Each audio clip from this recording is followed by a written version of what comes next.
Well, folks, I am here with John Langan, who is the author of two novels, three collections of stories. His novel, The Fisherman, won the Bram Stoker and This Is Horror Awards. He is one of the founders of the Shirley Jackson Awards, for which he served as a juror during its first 3 years. For the last several years, he has reviewed horror and dark fantasy for Locus magazine. This spring, his new collection, Children of the Fang, will be released by Word Horde Press. He lives in New York's mid-Hudson Valley with his wife, his younger son, and eclectic collection of action figures. We'll have to talk about those action figures a little later, John, but for now, where are you coming from today? Well, I'm well, thank you. Thank you for having me on. I'm in a little town called Riften, which is outside of New Paltz, New York. Some of your viewers may know that. It's between New Paltz and Kingston. If you go south along the Hudson River, we're about 90 minutes from Manhattan. So not quite.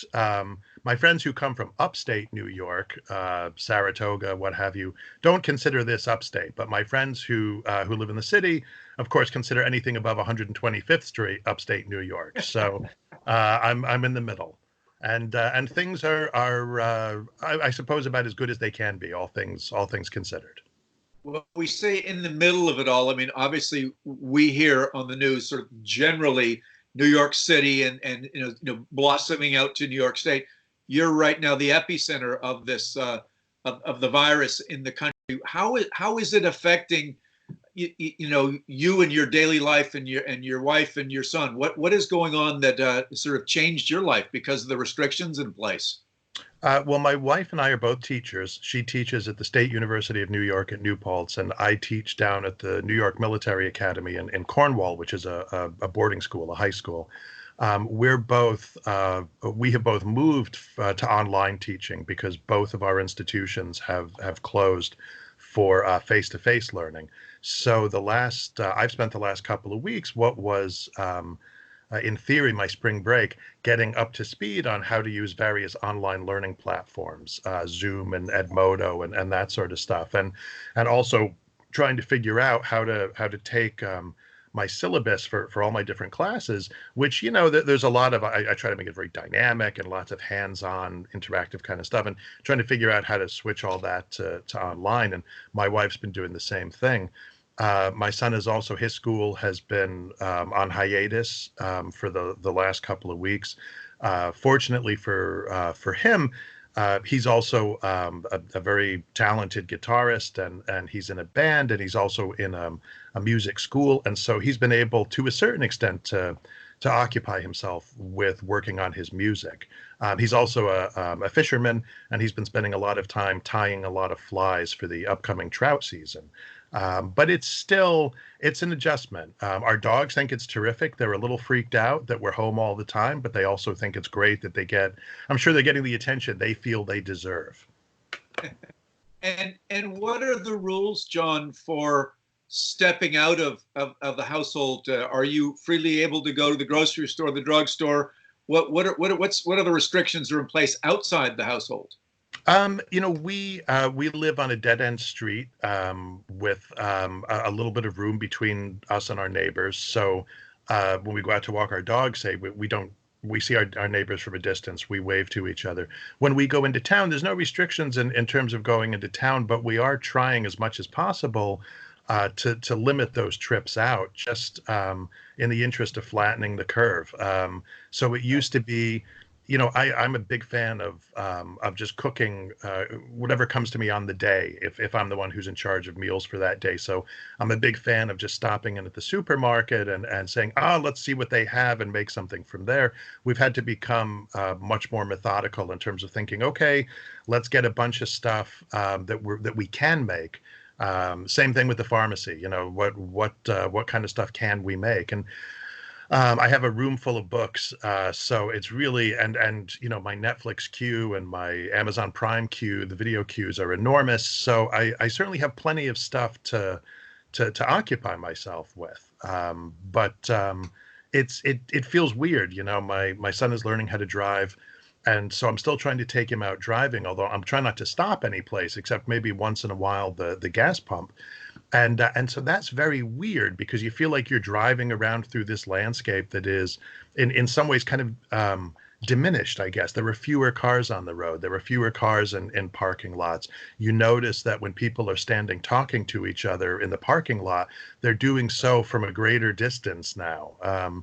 So it's someone I know described it as a slow motion apocalypse, and that's maybe it's a little bit of an exaggeration, but only a little, I think. I've noticed I'm down in South Carolina, and yeah, the numbers are beginning to increase down here. People testing positive and so on.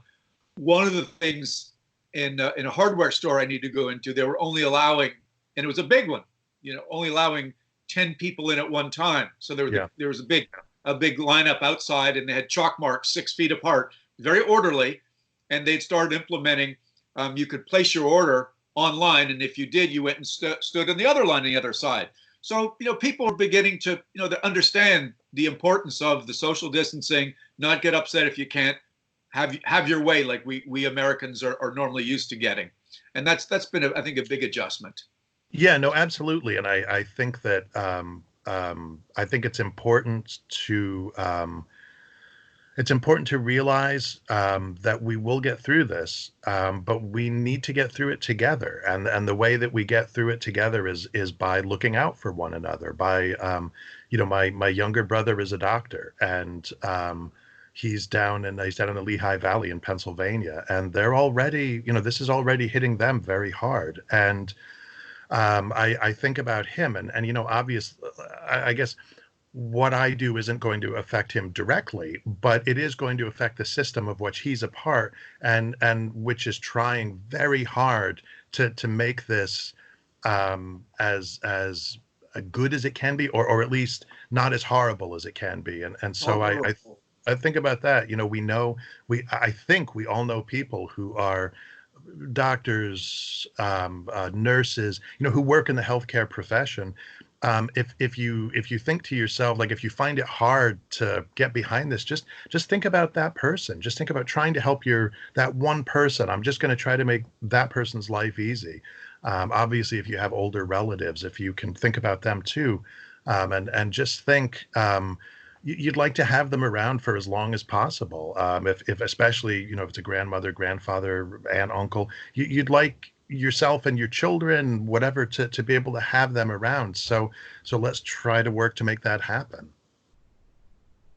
John, let's switch over to your writing and the creative process. Before we start talking about your Bram Stoker nomination, do you have any works in progress that are being affected by sort of your captivity, or your creative process is slowed down because of these other distractions and worries?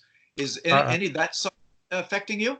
Yeah, absolutely. I definitely, I've always described myself as a news junkie, and I've really had to ease off the news a bit because it's stressful to see some of what's going on. And so I don't want to ignore what's going on, but I'm also thinking, I can get most of my news in about a half hour or something like that. And so I'm trying to do that to allow myself, when I'm not obsessed with the news, it's easier to be creative. It's easier to get back to things. But even so, it's more difficult than it has been in the past. Some of that is probably work related, having to transition to online teaching. There's a lot of work that's involved in that. And I think I have the utmost respect for people who do distance learning, both teachers and students, because it requires a tremendous investment of your time. You can't just wake up in the morning not that I have ever done this, but you can't just wake up and think, I'm going to go in and just sort of talk extemporaneously. You really need to be prepared for everything, and that means that you can't necessarily devote the same amount of time to your writing or your reading, for that matter. Good point. So Scarborough, UK, you would soon be planning to go to England to StokerCon as a very proud finalist. A nomination for Superior Achievement in Fiction Collection with Sefira and Other Betrayals. Obviously, none of us are going for that. Yes. Right, First of all, can you tell? There we go. Yep. Can you tell us about the book and sort of what it means to not be having your your opportunity in the sun, being recognized in person by your fellow colleagues in the Horror Writers Association. Even though we will have the streamed event where the winners are chosen, it's a little bit sad for you folks that you aren't able to get the full appreciation of being present when you're nominated. So tell us a little bit about what that's like going through your head when you miss that opportunity. Sure. Well, it was a tremendous thrill, honestly, just to make the long list. And the to be a finalist was kind of astonishing to me, especially when I look at the other people who are on that list with me, and when I look at the overall list. The book.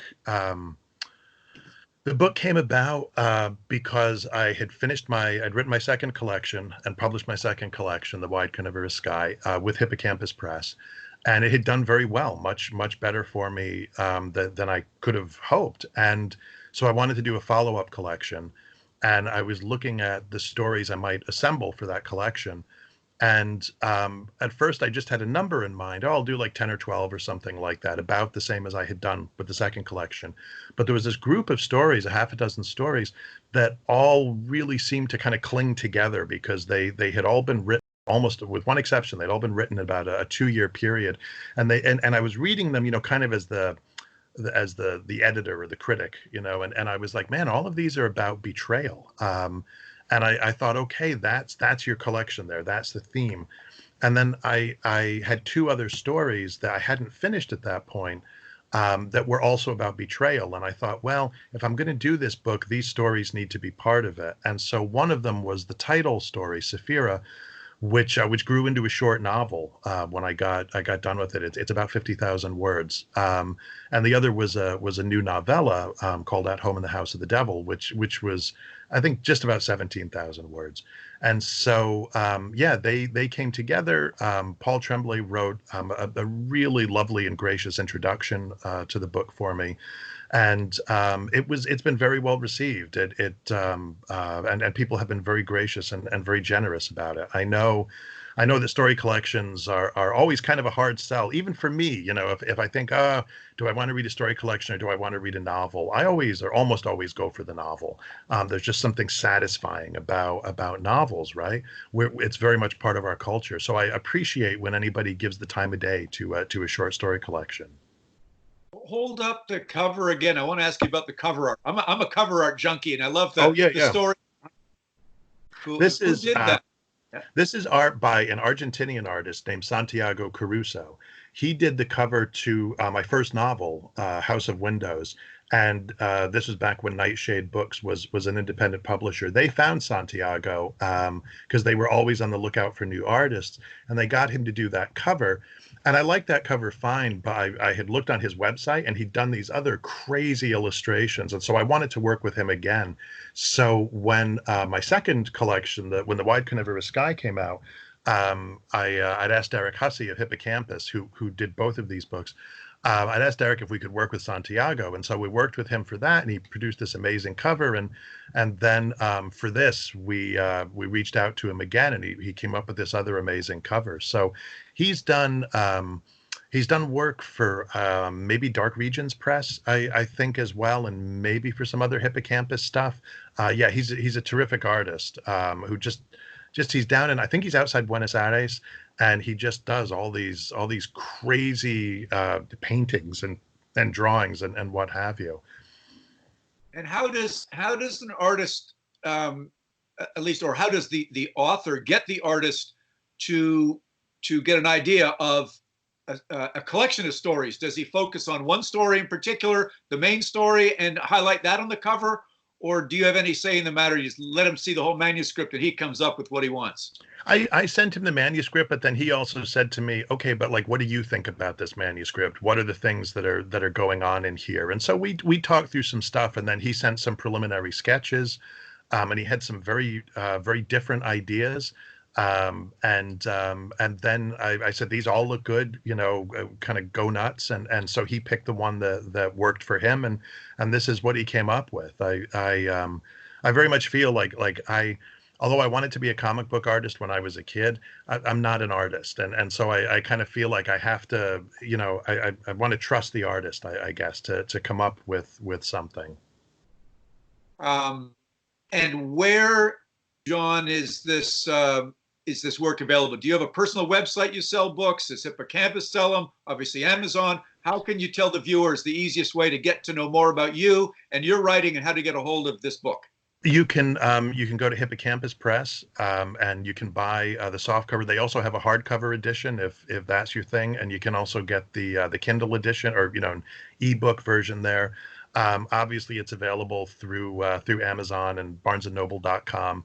And I imagine Powell's probably would have it as well. So all the usual online sites. I don't usually sell things. I do have a blog, and you can look me at a WordPress thing that I update intermittently. But the Kindle edition of this book and also of The Wide Carnivorous Sky, to be blunt, they're pretty cheap. They're about $6 each. And for me, that's part of what I really liked about Derek is I really want my stuff to be accessible to people. And I know that, even before this, times are tough. There's a lot of claims on your money. And so I've appreciated the fact that he's been willing to try to make the book available to people, and that if you read the Kindle and you like it, you can buy a hard copy. That's great. And if you don't like it, well, you can delete it from your Kindle. It's not a huge loss for you.